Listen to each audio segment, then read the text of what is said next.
Picture yourself as a child care center director or a family or group home child care professional, and it's time for your facility's annual inspection. The certification representative arrives, moves about your facility, and asks questions to make sure your facility and program meet state regulations to provide safe, quality care for children. Uh-oh, a violation is discovered. What happens now? When the violation is discovered, there's always a conversation that will happen with the director or whoever's present. When I'm doing an inspection, if I'm in a classroom and I notice something that can be corrected right away, I might talk to the staff person in that classroom if they're not completely engaged with a child or in the middle of doing something with a child. If the director is taking the walkthrough with me, I always try to point out the violations to them and explain to them why it's a violation so that they understand. If I go in and inspect and I find a violation, we'll just say that, let's say I find chipping, peeling paint in a classroom. So I typically will discuss that with someone in the classroom. I will say to them, this, on this wall, I've noticed there's some chipping, peeling paint. It is something I'm going to cite. I'm going to talk to the director, but in the event that the director can't make it down, I just want you to be aware of it. Obviously, in a family or group home, I'm probably talking to the person who's going to handle that paperwork directly, so that makes it a little easier on that end. It could be something, let's say, with ratio. If they had too many children with one staff member, so how are they going to fix it immediately? They would add another staff person to that, depending on, ages and how many kids were there, and then just how are you going to continue to have that. I know sometimes facilities struggle with ratio because of they're struggling with getting staff. So sometimes having an extra person, a floater that could step in and stand in if there is an issue. I know that sometimes, parents could drop off earlier than expected. That happens. However, you have to have a plan in place on how you would handle that situation. If an outlet doesn't have a cover, that's something very simple that can be corrected on the spot. Generally, after the inspection's over, there should be a discussion between the provider and the CERT rep about their action plans, which we call plan of correction. There's two ways that we do that. If there's time during the inspection or at the end of the inspection, the director and a certification rep may sit down together to do those plans of correction. We do bring laptops with us out in the field so we can sit down and do those if we have time. Sometimes we just don't have time. And so we may be requesting a plan of correction at a later date where we're sending the inspection summary to the provider and asking them to return those plans of how they plan to fix those violations to us. Nobody's happy for a violation, but usually if I can explain to them why, if there's an emergency and you've got this side blocked and this side blocked and the baby's sleeping in the back and you can't get to them, that obviously is putting their health and safety at risk. So I think part of it is helping them to understand why it's a violation, not just citing them and moving on. When a violation exists, it's a break in the regulations that help govern and keep children safe and healthy. And so the sooner we can make those corrections, the better it is for the children. And the easier it is for the provider to remember. So their responsibility is to make those corrections as soon as possible and to let us know how they've made those corrections.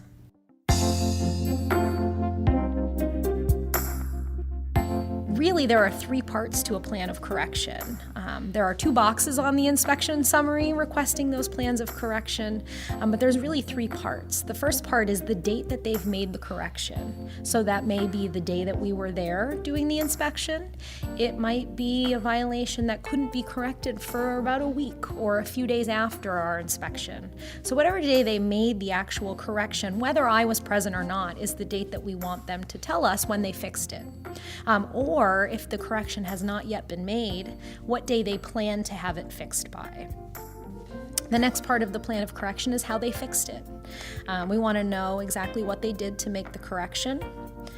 So for example, if a staff person has a health assessment that's too old, if it's gone more than the 24 months, their date of correction may be whatever date they have a doctor's appointment. It may be 2 weeks in the future or 3 weeks in the future, but that tells us by that date they will plan on having it fixed.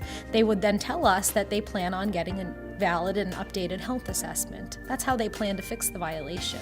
The last part of a plan of correction is requiring the director or family child care provider to give us a plan as to how they're going to prevent that violation from happening again. Our goal is not only to have that violation fixed, but to try to prevent it from happening again in the future.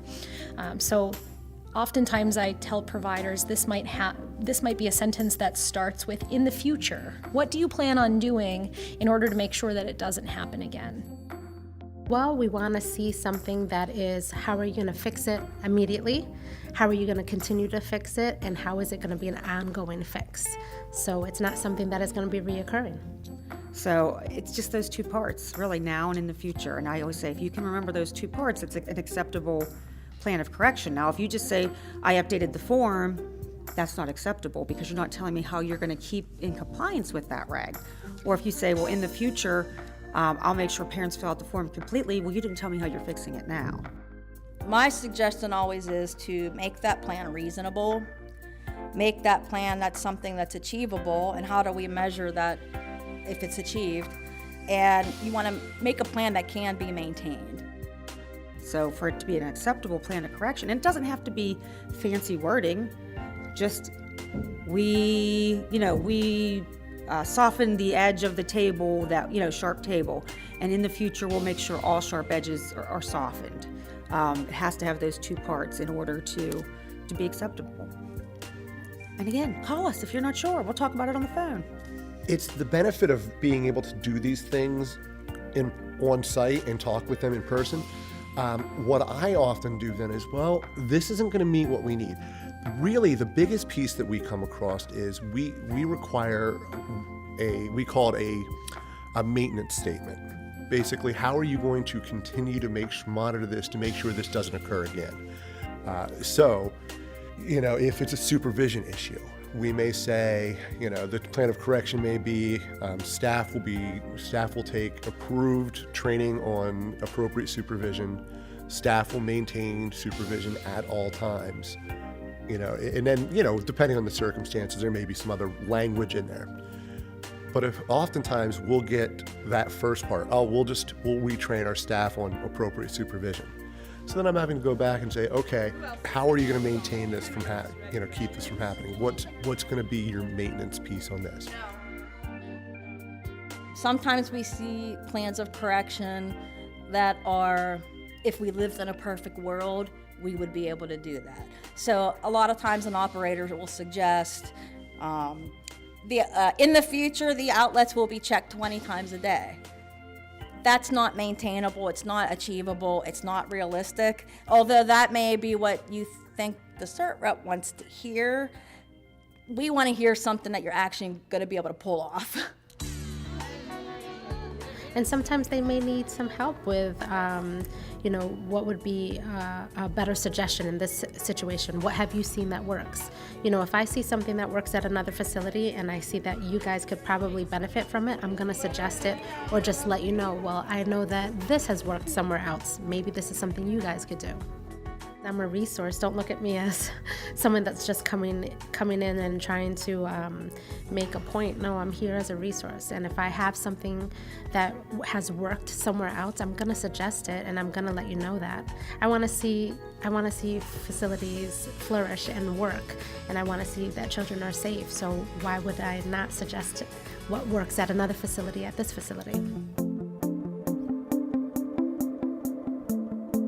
So after the latest date of correction has passed and we assume that all of the corrections have been made, we will make a visit back to the facility that is unannounced during their operating hours to make sure that all of the corrections have been made.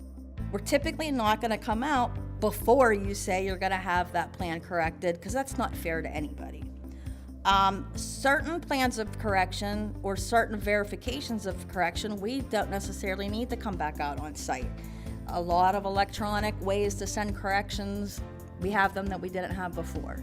You can scan me paperwork, you can send me pictures, and I always say, if I can tell from the pictures or I can tell from the documents you send me that it's corrected, we can take that as a correction. For high-risk citations such as supervision ratio, placement of rest equipment, and maybe some other physical site matters that you can't verify in a picture, if after the date of correction that you provided to us, we then do make another unannounced visit. Unannounced as far as we're not going to tell you what day and time, but you may know because you're still in your inspection window. We would come out and take a look at those areas and see if they've been corrected. Sometimes the director is present and sometimes the director is not, but we will work with the staff to make sure we can have access to everything that we need in order to make sure that those violations have been corrected. If they have not been corrected by the time we go back, then we have a conversation with the director about why they were not corrected, and we issue an additional violation to the provider. I would say for plans of correction, especially if we're seeing it happen more than once, there has to be a system. One, it has to be, I think, more specific, and two, reasonable. Because if you're not going to do it, then don't say you're going to do it, because that's not going to help you at all. We got to find systems that work for you, and what works for you might not work for somebody else.